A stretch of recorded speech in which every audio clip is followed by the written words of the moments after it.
हरे कृष्णा। तो एक बार क्या हुआ कि हमने सोचा कि जब गुरु महाराज आते हैं मंदिर में तो उस समय माला बनाना शुरू करते हैं, और बड़े अचानक से महाराज कभी भी किसी भी समय आते हैं, तो क्यों ना ऐसा करते हैं, आज ना माला बना के रख लेते हैं ताकि जब गुरु महाराज आए तो हम तुरंत उन्हें ऑफर कर दें। और गुरु महाराज से एक बात और भी पूछते थे कि is it offer to Srila Prabhupada.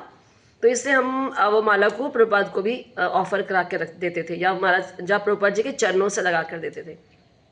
तो उस दिन क्या हुआ, हम बहुत वेट करते रहे लेकिन गुरु महाराज आए ही नहीं टेम्पल में। और इतने में क्या हुआ कि मेरा जाने का समय हो गया, घर जाने का।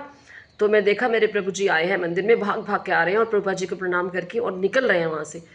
तो मैंने पूछा कि गुरु महाराज कहाँ हैं? तो बोले गुरु महाराज तो वहाँ गाड़ी में बैठे हुए हैं और उनको मैं डॉक्टर के पास लेके जा रहा हूँ, और मैं भी जा रहा हूँ फटाफट। तो फिर हमने क्या किया, 3-4 लोग थे हम लोग जो इस सेवा में मैंने लगाया था उनको। मैंने उनको कहा था कि आप एक देवी चित्रा माता जी थी, उनको मैंने कहा था कि आप प्रभुपाद जी की माला को आप जो है गुरु महाराज की माला को प्रभुपाद जी के चरणों से लगाकर आप लेके आना। तो उसने भी तैयार करके रखी हुई थी। तो जब हम पता लगा कि महाराज जो है वो गाड़ी में बैठे हुए, तो उसको मैंने बोला जल्दी से आ जाओ फटाफट प्रभुपाद जी के चरणों से लगाकर। तो हम सारे भाग रहे लाइन में, एक पूरी लाइन थी हमारी। और मेरे प्रभु सबसे आगे, फिर मैं उनके पीछे, और मेरे पीछे देवी चित्रा और एक माता जी और भी शायद थी, वो मुझे याद नहीं कौन थी हमारे साथ। तो हम इससे 4-5 लोग एकदम भाग रहे हैं एकदम तुरंत। इसलिए भाग रहे कि महाराज के पास शायद 1 मिनट का टाइम नहीं, और हमें माला हमें ऑफर करनी थी, हमने पहले से बना के रखी है और हम भाग रहे हैं।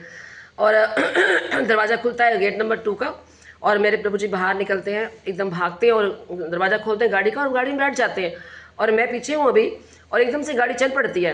तो देवी चित्रा देखती है कि माला तो डली नहीं गुरु महाराज को, तो वो फटाफट गाड़ी को ठोकती है, ठक ठक करती है, और गाड़ी रुक जाती है। गाड़ी रुक जाती है और फिर जो है मैं जल्दी से माला को लेकर और गुरु महाराज के सामने से आती हूँ, और सामने आके और गुरु महाराज को, हाँ मैं अपने प्रभु जी को देती हूँ, एक्चुअली मैं प्रभु जी को देती हूँ कि महाराज को गारंट पहना दी जाए। तो प्रभु जी पीछे से, वो पिछली सीट पे बैठे हैं और गुरु महाराज अगली सीट पे बैठे हैं। तो प्रभु जी पिछली सीट से गुरु महाराज के गले में माला डालते हैं माला डालते हैं, और मैं आगे से जाती हूँ गुरु महाराज को ऐसे बोलती सॉरी गुरु महाराज। और मुझे लग रहा था बड़े ऊतों की तरह, मतलब बड़े ही, मतलब ऐसे आउट ऑफ द वे जाकर हमने गुरु महाराज को गारंट पहनाई और गाड़ी भी रुकवाई है स्पेशली। तो मैं ऐसे सामने से जाके गुरु महाराज को बोला सॉरी गुरु महाराज, ऐसे बोला महाराज को। महाराज ने स्माइल किया, कुछ कहा नहीं और चले गए वो। और प्रभु जी बोलते हैं कि रास्ते में गुरु महाराज ने कहा कि वो गारंट तो मैं तुम्हें पहनाना चाहता था जो तुम मुझे पहना रहे थे, बट मैं उर्मिला से डरता हूँ, इससे मैंने वो कुछ कहा नहीं और मैंने गारंट पहन ली तो मतलब अब मैं इस बात से क्या कंक्लूड करूँ? मैं ये कंक्लूड कर सकती हूँ कि हाँ गुरु महाराज मेरा मन रखना चाहते थे कि मैंने इतना प्रयास करके वहाँ तक पहुँची, उनको पहनाना चाहती थी। बेसिकली मंदिर में वेट कर रहे थे, तो मैंने महाराज को भी बताया कि गुरु महाराज हम मंदिर में आपकी वेट कर रहे थे, तो आप आए नहीं, तो इसलिए हमने यहाँ तक आए और गाड़ी भी रुकवाई हमने और स्पेशली माला पहनाई। पर जब महाराज ने माला पहन ली और गाड़ी चली गई तो हम इतने खुश हुए, हमें लग रहा था कि ये एक बहुत बड़ा, जैसे कहते हैं ना कि मिशन था और वो सक्सेसफुल हो गया, महाराज तक माला पहुंच गई है।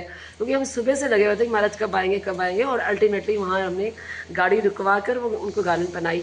तो ये हमारा बहुत बड़ा अचीवमेंट था और हमें बहुत आनंद आता था इस सब करके, बड़ी खुशी मिलती थी जब गुरु महाराज को हम कुछ ऑफर कर पाते थे। Thank you. हरे कृष्णा।